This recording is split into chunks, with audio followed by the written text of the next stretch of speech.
is from the GCC ecosystem perspective, we hear a lot of momentum is there in India, but has it has this kind of scenario changed from it being a cost center scenario to becoming an innovation center kind of a scenario?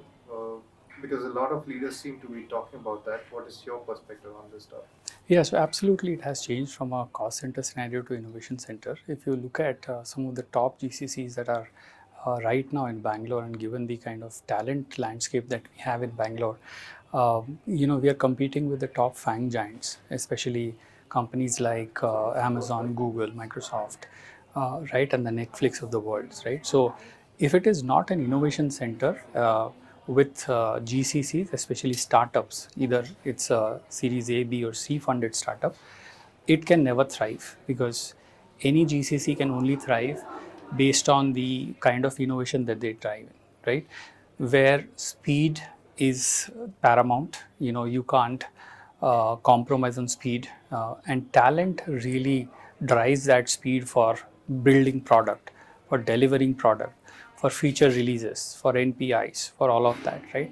So while cost is an important aspect, cost center, but if you don't have innovation, if you don't have talent, then GCC won't thrive because primarily, any growth of company or the bottom line of the company will only grow if they have some unique value proposition, right? So that is what I would say.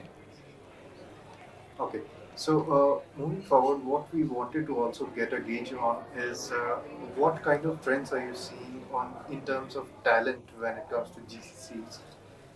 What have you seen in 2025, and what do you anticipate is going to be the case when it comes to 2026? So the entire talent landscape is changing. To be very honest, given that we are driven by an AI-driven world, right?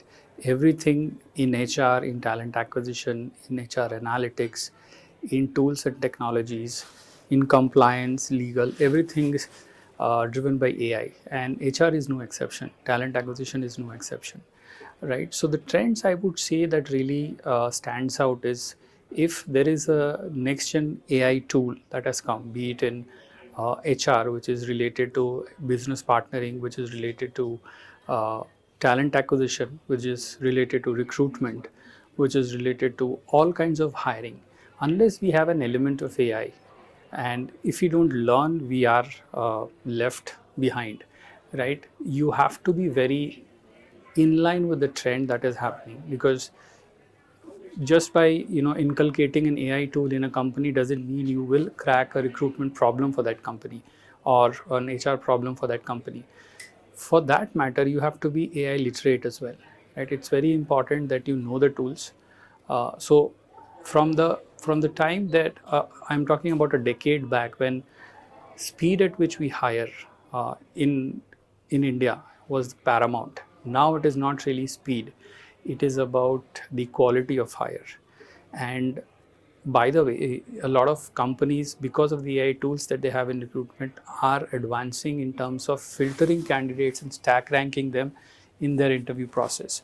So the kind of filtration that goes from X to Z, right, takes a lot of AI algorithms and things like that to filter out candidates. So what really happens, right? If you are not aware with an AI tool, or if you are not aware with how to recruit using an AI tool, you will be left behind, because a company may implement a new tool, but if they don't know how to use a tool, the use of that money is absolutely nothing. So I would say AI is paramount, learning the next new age technology, especially in this era of industry 5.0, which is where we are. The previous industry was industry 4.0, which was about automation. Now it is about AI, right? So that is one big trend in HR, in talent acquisition, or any so to say HR function. It's paramount to any company.